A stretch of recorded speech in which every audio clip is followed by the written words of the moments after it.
বিয়ের 7-8 মাস পরের ঘটনা। অফিস থেকে বাড়ি ফিরে এসে দেখছি ছোট পিসিমা এসেছে। পিসিমা মানে পিসির শাশুড়ি। সেই প্রথম পিসিমাকে সামনে থেকে দেখা। বিয়েতে আসতে পারেননি তখন, শরীর খারাপ ছিল। আমি বাড়ি ঢুকতেই আমার শাশুড়ি মা বললেন, বৌমা উনি তোমার ছোট পিসিমা। আমি প্রণাম করতেই উনি বললেন, অফিস থেকে ফিরলে বুঝি? হ্যাঁ পিসিমা, প্রতিদিন এই টাইমে বাড়ি ফেরো? আমি বললাম হ্যাঁ। আমি আরো কিছু বলতে যাব, আমার শাশুড়ি মা বললেন, সবে তো ফিরলে, একটু রেস্ট করো, পরে গল্প করবেক্ষণ। আমি নিজের রুমে চলে যেতেই আমার শাশুড়ি মা আর পিসির শাশুড়ির সাথে গল্প শুরু হলো।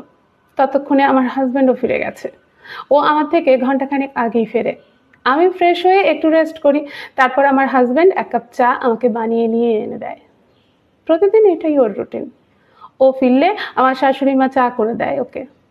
আমি যেহেতু একটু পরে ফিরি তাই ও চাটা করে আমাকে দেয়। চা করে যখন আমার জন্য নিয়ে আসছিল, পিসিমার চোখে পড়ে। তখন কিছু বলেননি উনি। ঘটনাটা ঘটলো আরো একটু পরে। রাতের রান্নাটা আমরাই করি, মানে আমি আর আমার হাজব্যান্ড। তরকারি বলতে সেদিন ছিল পনির তরকারি আর ছোলার ডাল। সেটা তখন রান্না হয়ে গেছে, লুচি হবে। আমার হাজব্যান্ড লুচি বেলে দিচ্ছে আর আমি ভাজছি একটা একটা করে। এই মুহূর্তে পিসিমা রান্নাঘরে ঢুকলো। এই দৃশ্য দেখে চোখ বড় বড় করে বলল, হ্যাঁ রে অর্ক, বিয়ে করে তো মেয়েলি কাজ অনেক শিখে নিয়েছিস দেখছি। বউকে চা করে খাওয়ানো, বউকে রান্নার কাজে হেল্প করা, অফিস থেকে ফিরে তো রেস্ট পাস না একটুও। বউ বললে তো শুনতেই হবে, যতই হোক চাকরি করা বউ তো। কথাটা শুনে খারাপ লাগলো। আমার হাজব্যান্ডও কিছু উত্তর দেওয়ার আগেই দেখি আমার শাশুড়ি মা পিছনে এসে দাঁড়িয়ে পিসির শাশুড়িকে বলল, আরে কি যে বলো ছোটদি, বৌমা ওকে কাজ করতে বলবে কেন? ওগুলো সব আমি ঠিক করে দিয়েছি। অফিস থেকে তো বাবু একা ফেরে না, বৌমাও ফেরে। রেস্ট তো আর সকালের রান্নাটা আমি করে দিই। দুজনে অফিস থেকে ফেরে। তোমার দাদা আর আমি এমনিতেই ভোরে উঠি। দুজনেই মর্নিং ওয়াক সেরে এসে আমি রান্নাটা বসিয়ে দিই। তোমার দাদা তখন হাতে হাতে হেল্প করে দেয়। কাজের আবার মেয়েলি বলে কিছু হয় নাকি? তুমি তো জানো আমি ছেলেকে সব কাজ শিখিয়েছি। তোমার দাদাও তখন কত কাজ করে দিত, এখনো তাই করে। কাজ কাজই।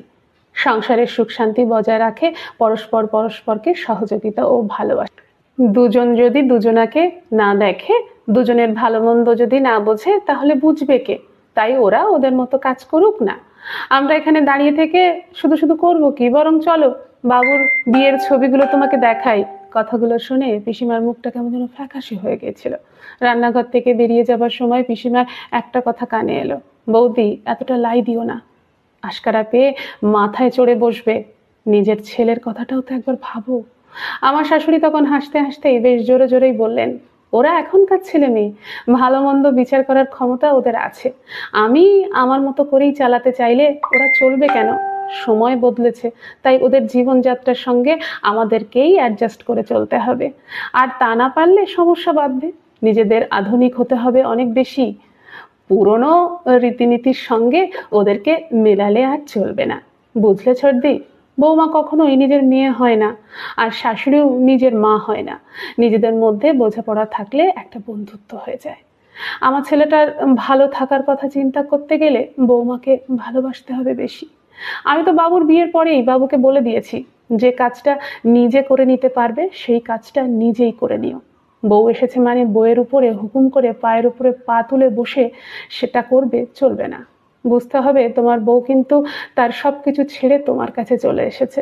তুমি কিন্তু যাওনি, তাই তোমাকেই সহযোগিতা করতে হবে, তোমাকেই অ্যাডজাস্ট করতে হবে বেশি।